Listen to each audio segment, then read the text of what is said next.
So I guess my first question is, because we have a room full of theater fans, thank God, how familiar were all of you with the original Pennebaker documentary? Extremely. Well, I assumed you because you wrote the episode. We had all seen it. It was a VHS I got from the Lincoln Center Library when I moved to New York. What's a VHS?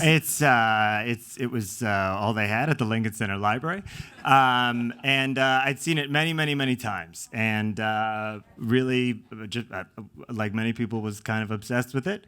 And you had all seen it by the time we... Renee, you'd watched it before we did this. It's infamous / famous in our community. Yes. So yeah, it's one of those things that our tribe celebrates, I should say. But to be honest, I've only seen clips. I had never seen the whole thing. So my attachment, my coming on board to this was literally reading their script. It was so funny to me. I was crying. I was weeping just reading the email asking me about it. So, So I knew of it in clips, and they kind of introduced me to the whole thing in its entirety. I mean, let's be clear. When the email came in from IFC that this episode was happening, the entire Playbill staff screamed. Like, all of us. And we're not all middle-aged gay men like me. There are some millennials in there, too. But this is a huge thing in the theater community. And a big part of that goes to Jay Pennebaker, who...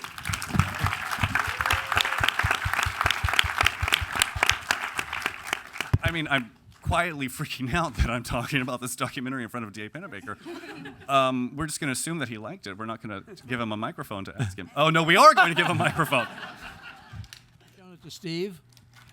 My good friend Steve? No, I haven't yet, but he and I are going to have a interesting moment. he would like it, too. I'm telling you, he'd love it. Sorry. Oh, yeah? That's the dream, is for Sondheim to see it, right? Yes. That's the dream. That's Mulaney's dream. Yeah. Yeah. Seth and I discussed asking him to play Simon Sawyer. Yeah. We should have, yeah. Yeah. First refusal. Yeah, exactly. Well, you emailed Renee about it, but how did you choose the cast? Because Paula Pell is not the first person I would think of for the Stritch role. Oh, she was the actually... She was genuinely... She was if you first choice, knew yeah. Paula Pell, she would have been your first choice for the Right. Stritch. Not to digress, but Paula Pell had been a writer at Saturday Night Live for many years and had worked with Alex, Rhys, and Seth and I many, many times. And not only was she perfect for the role, but I loved the documentary, and then after working at Saturday Night Live, I loved it more because I think we could all relate to being with people we love at 4 a.m, but maybe wanting to kill them, and people offering pointers like "sung" or the comedy equivalent like "this would be good if it was funny" or something like that. So I thought the sort of like just 4 a.m. at an office building in New York, where you really, really want to kill people, but you love working with them. Was a familiar feeling. Paula, I don't know. Yeah, she was our absolute first choice for this. Yeah, I remember the two people you mentioned first were Richard and Paula. Like from the first time we sat down at the table and you said, I want to do company, Richard and Paula. Kind. Well, Richard had been in Bounce. He'd been in a Sondheim musical. So I just also kind of looking at the cast of Company. It's a bit more eclectic looking than some contemporary musicals. I feel like you have people that look like they might just be an accountant that wandered in, and not that Richard Kind looks like an accountant. He looks like a bad accountant. He looks like an accountant where you say, "Oh no, yeah, I'm gonna get audited." April. When I think the Paula for Stritch. I mean, Paula Pell has a musical theater background, and I knew she would know what it was like to be that mad at a group of pompous beta males. And then Richard, I think it was after we were very, very, very inspired by Mr. Pennebaker's company, and also there's a small dose of The Best Worst Thing That Could Ever Happen, the documentary that came out a couple years ago about Merrily We Roll Along, because they did indeed have to record their cast album the day that the show closed. Right. Yes, which we thought was funny, but you all just sighed at. I should say the moment when someone like Renee signs on to an idea like this very idea of the show documentary now, from the very beginning, and we really celebrate the fact that IFC got behind it, is a show for so few people. They're all here tonight. Yeah, I mean, and so when you actually get genuinely extremely talented people from the world that you're making this fake documentary about, it is, I mean, I can tell you that when the email went around that said you were joining us on this, it was just incredible for us. So that meant the world to us. Thank you so much. Yeah. Well, I have to ask, when you were singing The Brown of the Beige and The Brown of the Beige, which good luck getting it out of your head. Yeah. The song's called My Home Court, but all right. Not anymore. But when you were singing the song, was the Elphaba triumph scream you, or was that written into the song at the end? What's so funny as a singer when you're acting, as you know, you're playing a singer, is that question of how well do you sing? Do you know what I'm saying? Yeah. And my ego always says as good as I possibly can. So that's really funny. So, but I was kind of playing with, you know, just kind of the things that make, because I knew this is a very inside. It seems like an inside comedy / inside theater audience, and so the beauty of that is the subtlety of the humor would really play. Like, so even whether I was covering a note or like belting it would be something that my audience would be watching for and judging, and so so that made it really kind of fun to do. I just felt like they set us up to be very very inside in our humor, which was great. But yeah, I, you know, they worked really, like it's a strange job because the music is really hard. Like they cut it, but there were like 20 verses to that song. Yeah. Do you know what I mean? Well, there's a lot of things that could be in a studio apartment. How many metaphors can they find for tennis and it was like kind of amazing. And there was a lot of, you know, research that had to be done to know what the hell I was talking about. So that was hard. And then, you know, music theater people are, you know, this is what I find really interesting is that, and this is what I find, this makes me laugh so hard about this, is that we are like such pathetic pleasers. Do you know what I mean? That's what I love about the watching, just knowing us and watching the company musical, and then the way we did it, is that there's this desperate need for to please these people, even though there's no point, it's over. Like it doesn't go away. And so that's reality, and that's also like because in the reality I was desperately trying to please them with this, and that meant actually learning these lyrics because the other actors had learned them. Well, I love the moment where you see your face acknowledge that yes, you are going to now sing "Ruined" on this cast album, and you're just like, yeah, there's a resentment / please give me the approval that I need. Well, and I mean, I was lucky enough to get to go to the set in Portland and watch a day of filming, which was almost entirely taken up by Going Up. So I've had that in my head since June. But Alex and Rhys, I got to go into the room during the filming, and the level of detail that you guys didn't even see. So I've also, like in my career, I've been fortunate enough to be in on some cast recordings, and I've also am very old. And so the fact that you guys had Oriental rugs, like on the floor in the recording studio, was phenomenal. So is that, like, how much detail work do you guys do for just a regular episode versus this one in particular?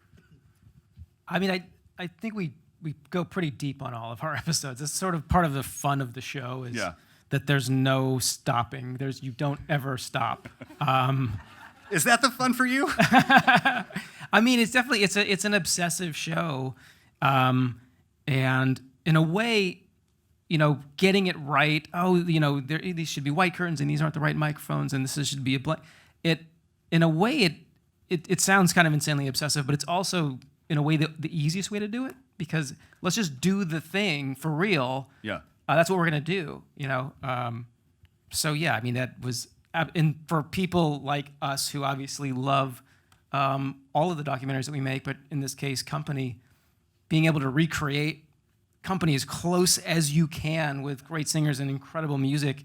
It was as a fan of the documentary, it's such a crazy and amazing experience to step into this world that you have sort of loved so much. Yeah, I mean, did the songs and everything else add even more stress to the filming of an episode, or was it pretty par for the course? No, I'd say it's pretty stressful, yeah.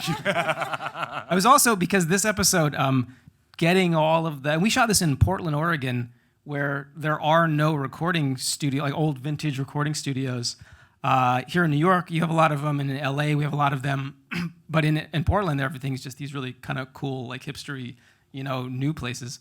And so we had to like load up a truck with old gear and drive it up to Portland, build this thing, and then getting all of this great talent to come to Portland, we had to limit ourselves to 2 days of shooting. And so, yeah, we shot this episode in what became about a day and a half, and then half a day of trying to figure out how we were going to stage it all.